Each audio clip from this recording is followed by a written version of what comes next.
ចាសួស្តីបងប្អូនទាំងអស់គ្នាថ្ងៃនេះគឺថ្ងៃឈប់សម្រាកពីការងារ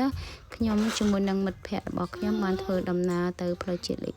3ទៅរមណីយដ្ឋានមួយកន្លែងដើម្បីដើរលេងកម្សាន្តផងដែរ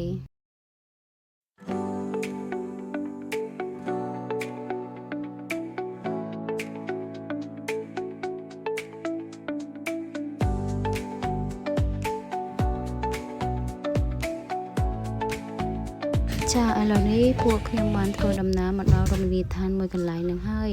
ចំពោះទេសភាពវិញគឺស្អាតធំទូលាយមែនតែន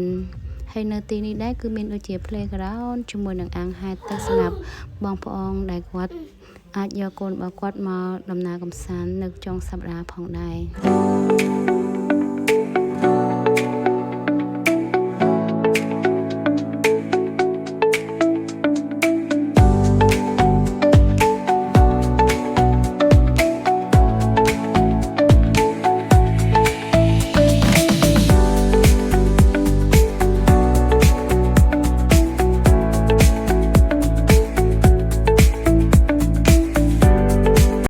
ចាបន្ទាប់ពីដើរលេងរួចហើយពួកខ្ញុំបានកំងម្ហូបជាច្រើនមានដូចជា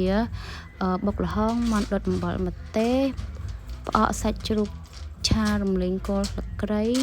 ត្រីដុតជាមួយនឹងអង្កែបផងដែរ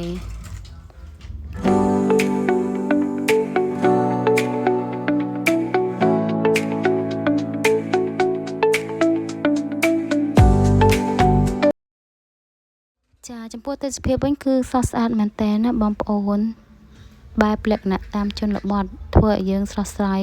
មានអារម្មណ៍ស្រស់ថ្លាមែនតែនហើយចំណែកបងស្រីវិញគាត់ជិះតូកដោយកូនក្មេងអញ្ចឹងប៉ុន្តែគាត់សប្បាយចិត្តណាស់ពីព្រោះនៅទីនេះគឺឲ្យយើងស្រស់ស្រាយអារម្មណ៍ជ្រះថ្លាមើលទៅទេសភាពទៅធ្វើឲ្យយើងកាន់តែអារម្មណ៍ល្អផងដែរអញ្ចឹងបងប្អូនកុំភ្លេចទៅទស្សនាដើរលេងកម្សាន្តនៅទីនេះទាំងអស់គ្នាបងចាអរគុណច្រើនជំរាបលាបងប្អូន